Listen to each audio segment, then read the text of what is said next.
না হইলে টাকা পয়সা কম, ডাল চাউল চুরি করবো, ঠিক না? এমন ব্যক্তির চেয়ারম্যান বানাও যেটা নির্বাচনের প্রার্থী, যিনি নির্বাচনে জয়ী হইয়া জনগণের সুখ বুঝবে, দুঃখ বুঝবে, জনগণের আমানত সঠিকভাবে জনগণের কাছে পৌঁছাইয়া দেবে। এই জন্য 1 নম্বরের শর্ত হইল চরিত্র বালা। আর যার মধ্যে চরিত্র নাই, তারে দিয়ে জনগণের কোনো আশা করা যায় না। ঠিক না? ঠিক না? এই জন্য 1 নম্বরের শর্ত হইল চরিত্র। তাহলে চরিত্র আবার কয়েক প্রকার, তার মধ্যে আরেকটা চরিত্র হইল 5 ওয়াক্ত নামাজ তার মধ্যে থাকতে হইব। ঠিক না? আমরা সমাজের নেতা নেত্রী স্লোগান হইল আমার ভাইয়ের চরিত্র ফুলের মতন পবিত্র, নামাজ ধরে না এভক্ত। ঠিক না?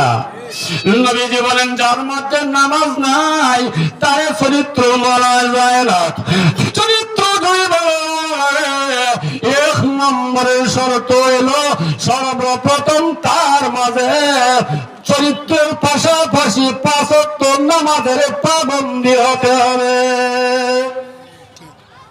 ঠিক না? 5 ওয়াক্ত নামাজ যদি সঠিকভাবে পড়ে, ওমর ইবনে খাত্তাব রাদিয়াল্লাহু তাআলা আনহু বলেন নামাজ যার মাঝে আছে তারে দিয়া ইসলামের আশা করা যায়, আর যার মাঝে নামাজই আশা নাই তাহলে ইয়ারে দিয়া বিশ্বাস করে না। নাউযুবিল্লাহ হইতেন না? তাহলে বোঝা গেল আমরা মুসলমান, ওয়াজ শোনার ঘরে নামাজ হই না। এই ওয়াজ দিয়ে লাভ কি? এই ওয়াজে ফায়দা হইতো না। যার ঘরে নামাজ আছে তারে বলে মুসলমান, যেই ঘরে নামাজ নাই তারে মুসলমান বলা যায় না। মুসলমানের ঘরের প্রত্যেকটা নারী পুরুষ, প্রত্যেকটা ছেলে মেয়ে, ছোট বড়, বৃদ্ধ, যুবক, নজওয়ান সকলের জন্য নামাজ পড়া। নামাজ যদি তার মধ্যে পাবন্দি হয়ে যায় তাহলে ওই ব্যক্তি ঈমান নিয়ে আল্লাহর সামনে যাওয়ার আশা করা যায়। ঠিক না? তাহলে নামাজই নাই, যে ফ্যামিলির মানুষ নামাজ পড়ে না তারে মুসলমান বলা যায় না। ঠিক না? কারণ নামাজ যদি নয় তাহলে সুদ খাইব বেশি করে, ঘুষ খাইব হেঁটুয়েরা, অন্যের পেটে লাথি মারবে। ঠিক না? আর মুখের মানে কত কুবাক্য আছে, গালে গালাজ থাকবো, সুগুন খুরি থাকবো। ঠিক না?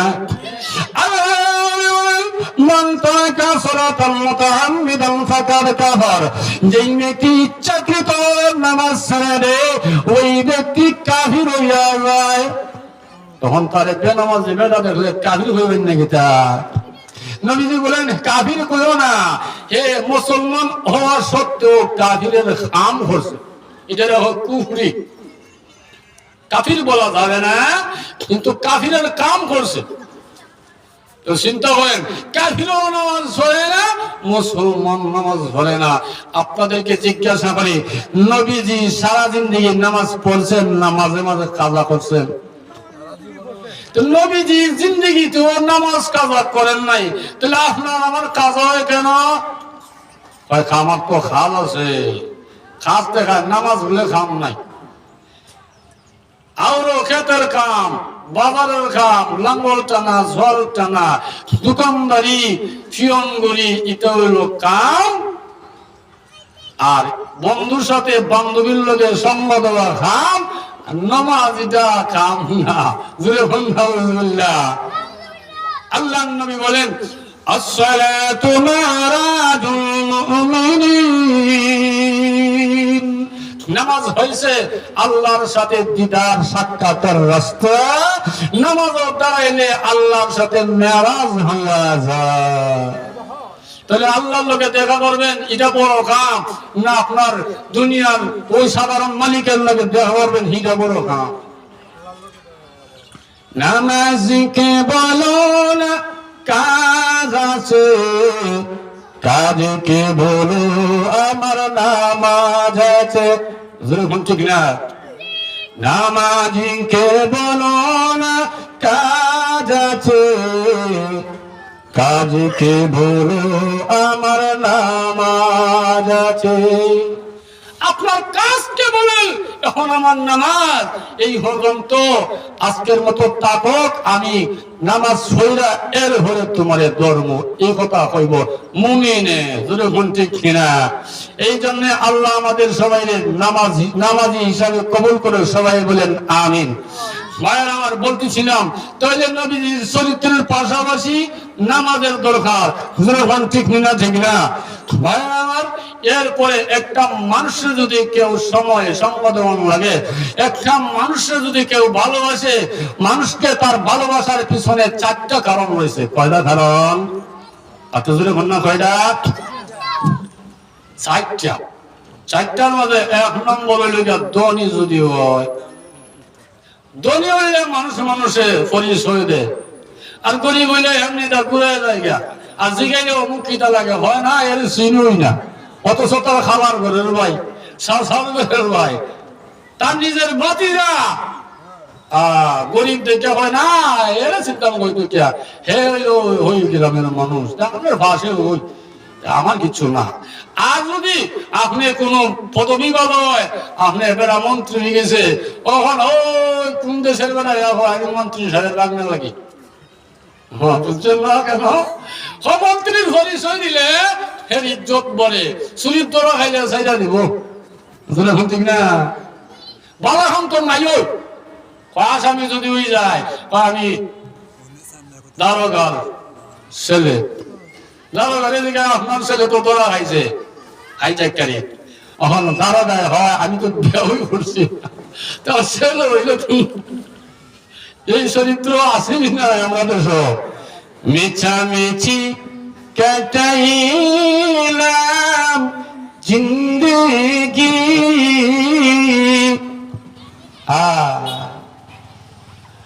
না বুঝিয়া ওরা আপনার ওই বাকি হন করিলাম না বন্দেগি। এটা পৈরবের তুফাজ্জল হুজুর একটু বেশি কইতেন, এটা হওয়ার অভ্যাস আমার নাই। মাঝে মাঝে মুরব্বীরা একটু স্মরণ করে, ধরে ঘন ঠিক না, মুরব্বীরা স্মরণ করলে আল্লাহর রহমত নাজিল হয়। আসলে এই জন্য বলতেছিলাম, এই দুনিয়া আসলে টাকার জায়গা নাই। তাহলে 1 নম্বরের গুণ হইল, কেউ পলহরম লাগলে ধনী হইলে মানুষের একটু মানে বলা, এটা একটা তার গুণ, মাল আছে তো। আমরা সমাজের মানুষ হইল যদি 3 তলার মালিক হয় 7 তলা হইতো, 7 তলা হইতো, 15 তলায় দেওয়া হয়। আসমান যদি লাগাল হয় দেওয়ার দাম আরো ভালো আছে, ঠিক না? লাখপতি হইলে হয় কোটিপতি হইতো, কোটিপতি হইলে হয় আসমান হইতো, আসমান লাগাল হইলে হয় আরো নিপুণ হইতো। সবুর হই নাই, তাহলে মাল ধরাইলে মানুষে ভালোবাসে। তাহলে আপনারা আমার যেভাবে আল্লাহ রাখছেন, আল্লাহ বলেন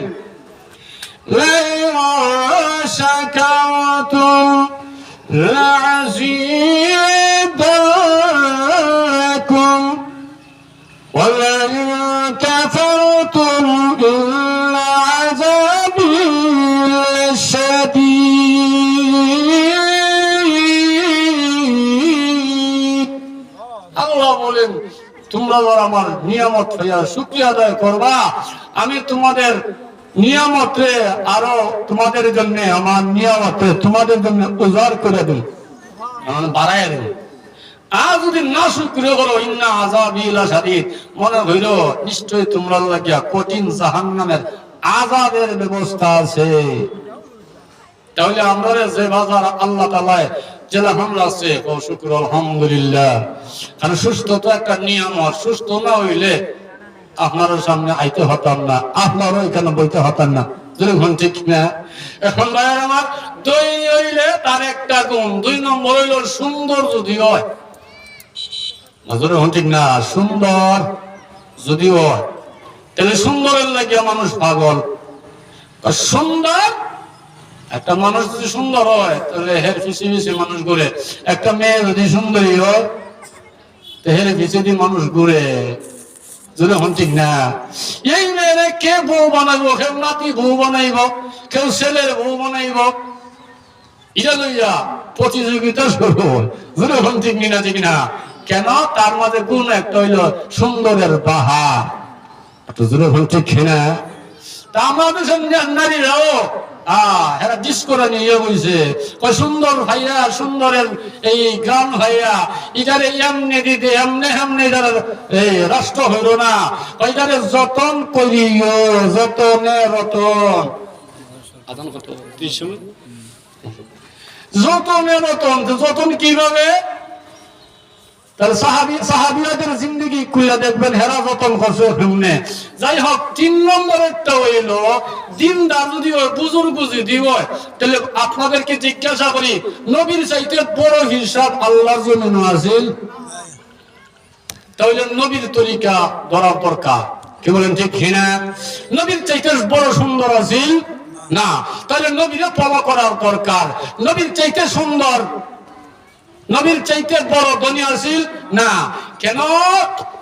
নবীজির সাথে যখন খাদিজাতুল কুবরার বিয়ে হয়ে গেল, তখন আরবের নারীরা খাদিজা গো, করলে নাকি, করলে নাকি সর্বনাশ, তাড়াতাড়ি তালাকের ব্যবস্থা করবো খাদিজা, মাংস মাংস প্লাস্টিক হয়ে গেছে।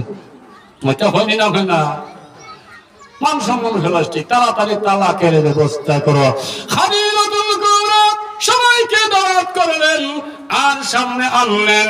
খাদিজার বাড়ি যাওয়ার পরে আল্লাহর নবীকে সামনে তুলে ধরলেন আর বললেন, মক্কার আরবের মহিলারা রে, তোমরা যে মুহাম্মদ সাল্লাল্লাহু আলাইহি ওয়াসাল্লাম রে গরীব বলে সম্বোধন করেছো, আমি খাদিজাতুল কুবরার সমস্ত সম্পত্তি মুহাম্মাদের নামে রেজিস্ট্রি করে দিলাম।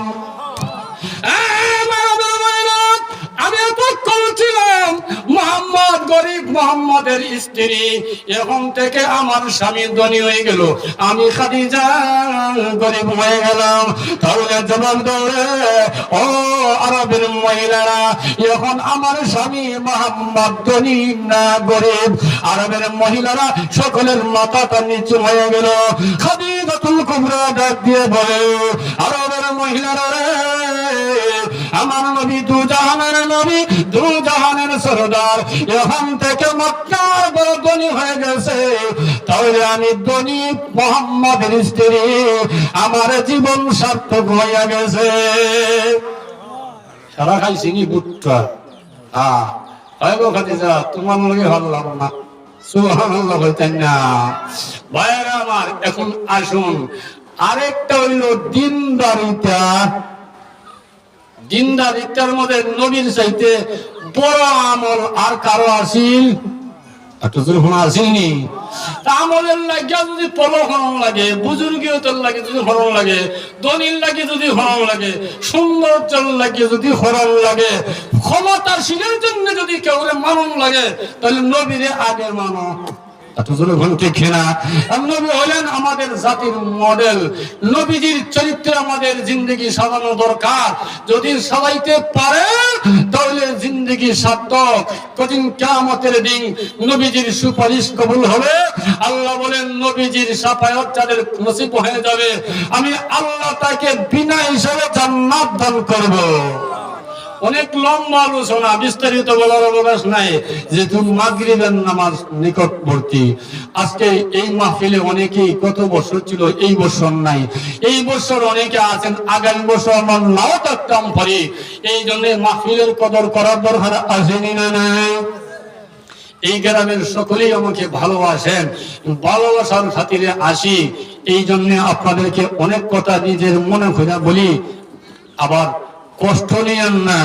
দরখাস্ত আল্লাহ পাক রব্বুল আলামিন আমাদের সবাইকে কোরআন হাদিসের আলোচনা ভালো করে বোঝার এবং আল্লাহর দিন সঠিকভাবে মানার, পালন করার, ঈমান আমল নিয়ে কবর জবর তৌফিক দান করুক। সবাই বলেন আমিন। দেখা হবে ইনশাআল্লাহ আগামীতে। আল্লাহ আমাদের সবাইকে কবুল করুন। সবাই বলেন আমিন। আর এই যে